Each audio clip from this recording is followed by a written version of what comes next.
Alrighty. So I am doing a little test to see if I want to share videos, but I decided that if I want to do that, I should introduce my family first because I'm already in the second generation with the third generation being born. Despite this saying 4 generations, it's actually less than that because I started with Gen 0 per Morbid Gamers rules. This is the family so far. This is what they currently, close to what they currently look like because this is missing one baby. Alicia is born now, and Marion here is a teenager. I just haven't uploaded that picture. Actually, I can do it right now. Let me see. So this is what they currently look like. As you can see, the Gen 1 heir is still alive. He is an elder now. And then this is the Gen 2 wife. Gen 2 heir has already died. This is the eldest child of Gen 3. This is the heir of Gen 3. So let me just resize this really quick and get it in here. So this is the Hartwood family, and they are my Ultimate Decades Challenge. I am specifically following Plum Bob and the past modified rules for the rolls. So we don't roll on infants for that because of, they have a lot of logic behind it, and I think that it kind of saves some of the rolling. However, I do change some things around. So I haven't watched all of Plum Bob in the past episodes yet, so maybe this is something that got implemented later. But if the mother dies in childbirth, because that does happen a lot during this time period, I add an extra roll onto the toddler life stage because I did some brief Googling. I won't call it research. And those babies, even if they had survived birth, were more likely to pass because they weren't getting their mother's milk, especially for lower class families because they couldn't afford to hire a wet nurse. So I do that, which I haven't seen others do, but maybe I just missed it. And then for my side households, for my tree specifically, I add the other family that they marry into onto my family tree only if they move in with that family. So, for example, Savannah's family is not added on here, even though she's an in-game sim and has a family. But Rohan's family was because Wilhelmina moved in with Rohan. Or like Elizabeth here is technically their child by birth, but she was traded for the ability to have children to the Summer Dreams. So she has her little family tree. Pierce has his, and then Marianne will have a side tree as well because she is going to a nunnery when she's old enough, which I will get there. But the other thing that I have in my personal little settings is my Sims go to church every single Sunday. So I did find someone who had travel rolls, which I do every single Sunday to see if they get attacked or robbed or murdered. And then Monday is their hunting day with the foraging and hunting mod. And then I have 2 different groups for my child sims and my teen sims, which are prayer groups, which gather when they go to church.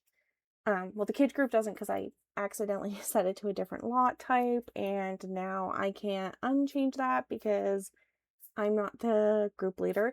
But I have them gather every now and then so that they can like make friends. The kid one's really just to add them in so they have kid friends that they can like invite over to the church setting. The teen one is really important because that's how they meet other teens when it's their turn to start getting married, which is how both Edward and Wilhelmina met their spouses, although the story I wrote was a little different. But anyways, so I started with William Hartwood and his wife Beatrice. They were the Gen 0, the founders' parents, basically. So William was poor and orphaned and technically is not originally a Hartwood, but he was adopted by them. And then Beatrice ran away from home. She was originally from Tartosa and was going to be married off to someone she didn't want to be married to. So she ran away and ended up in Henford on Bagley. They together had 3 surviving children, which were my starting Sims. They had William II, they had Edward, and they had Wilhelmina. Wilhelmina is named after William's adoptive mother. No, real birth mother, because he went on a whole search to find who she was. Anyways, so William II was obviously the heir because he was the oldest, and he started the game married to Greta. And then Edward was just a few years younger than him. He ended up getting married to Savannah Price, who is an in-game sim. With Savannah Price, I did not realize that she is not capable of having children or getting others pregnant by base game. That is set in her cast. So I had to decide, did her and Edward just not have any children, or did I do something else? I asked around online, and the most popular opinion that people had was that she should make a deal with the fairies, because I have that pack. So she went to Innisgreen.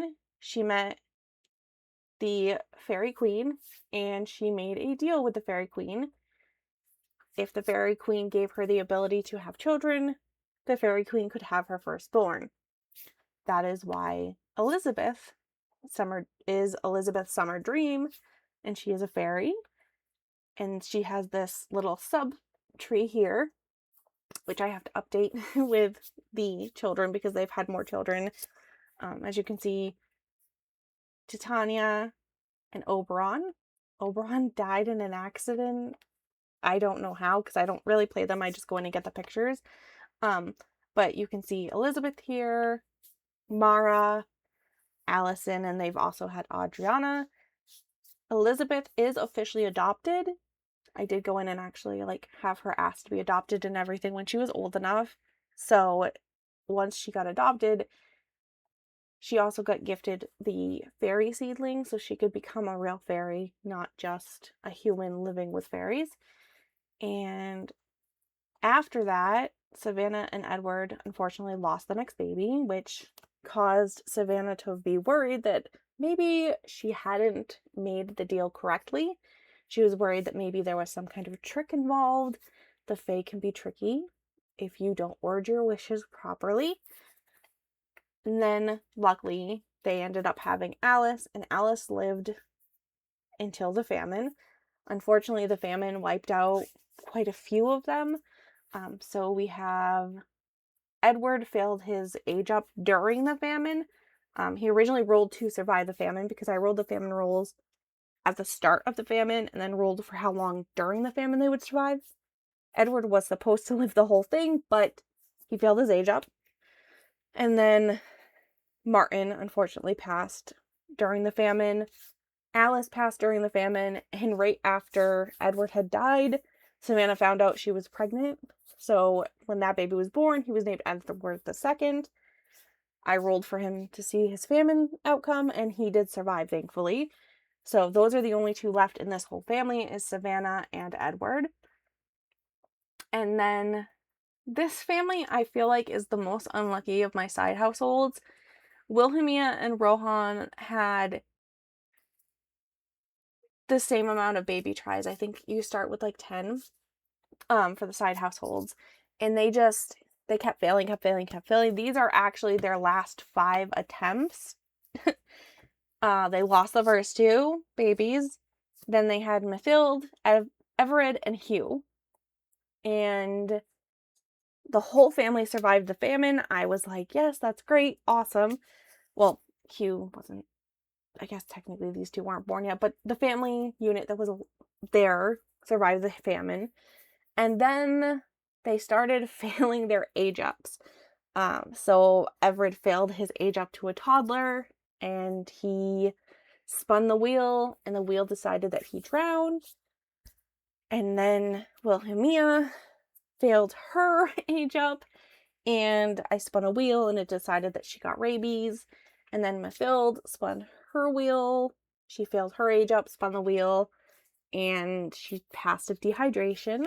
So basically the story is that Everett drowned because he was playing in the river that he wasn't supposed to be near, and Wilhelmina was so distraught that she spent every night out by the river, and a dog with rabies bit her, and then Mathilde got very sick, and Rohan was so busy taking care of baby Hugh and taking care of the farm that Mathilde sort of slipped through the cracks, and when she started to feel better, he thought that was fine. She was gonna pick it back up, get back to taking care of little Hugh and helping out the way she was before, but that is not, unfortunately, what happened. She did pass.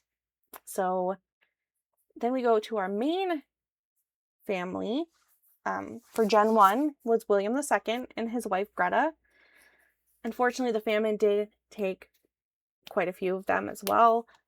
First, I'll go back here. Beatrice did not die from the famine. She died during a funeral during the famine from old age. So the famine did not actually get her.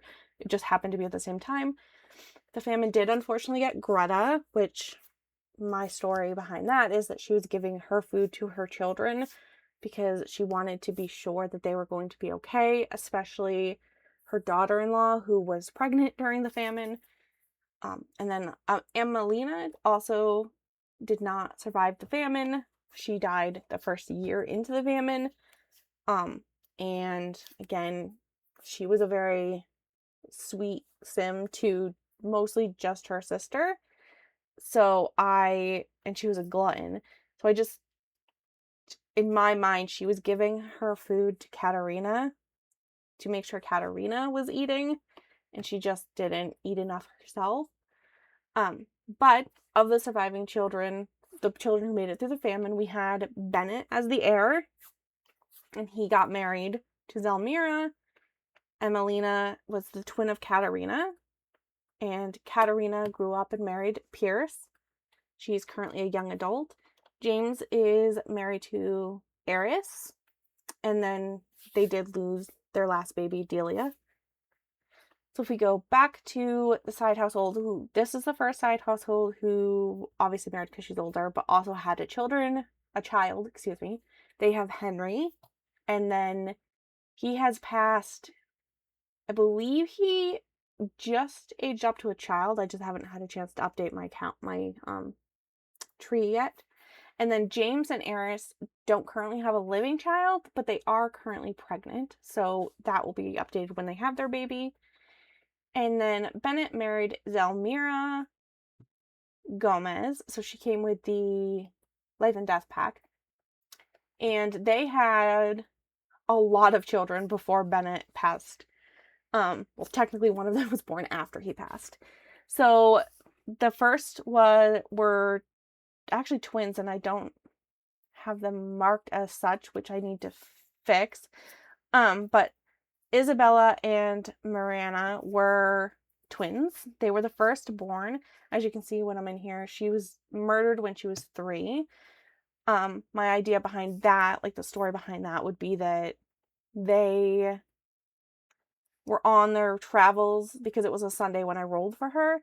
They were on their way to the church, and it was so close to the time that, like the end of the famine when everything was really, really crazy.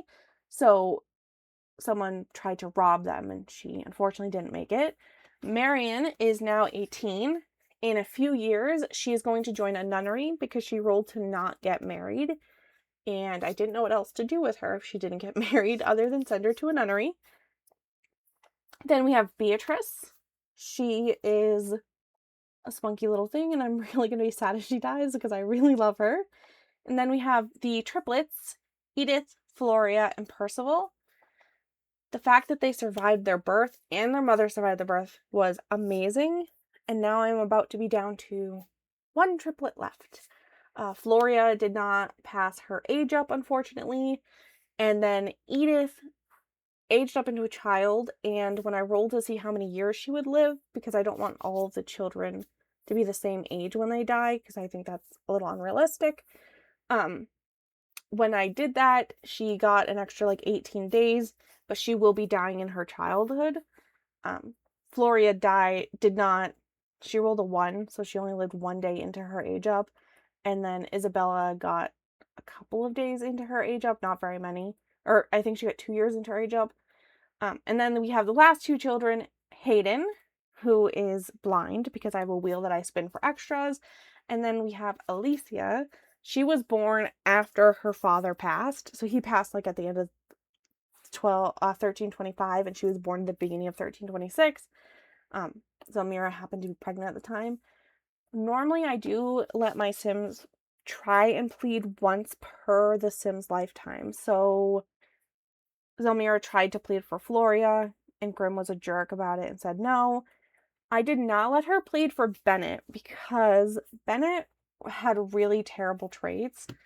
I don't know how he was silly, but he was evil and self-absorbed.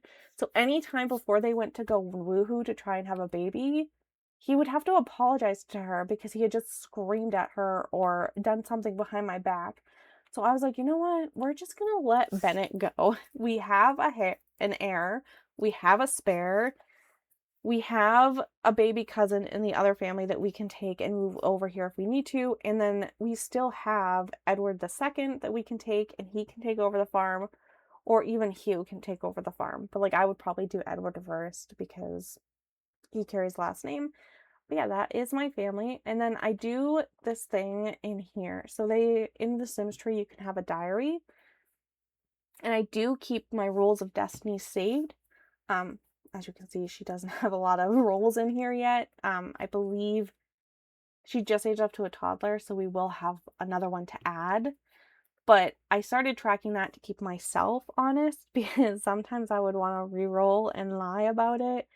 You can see here, so this is the childhood role for Emelina, and then this is her famine role, and she died.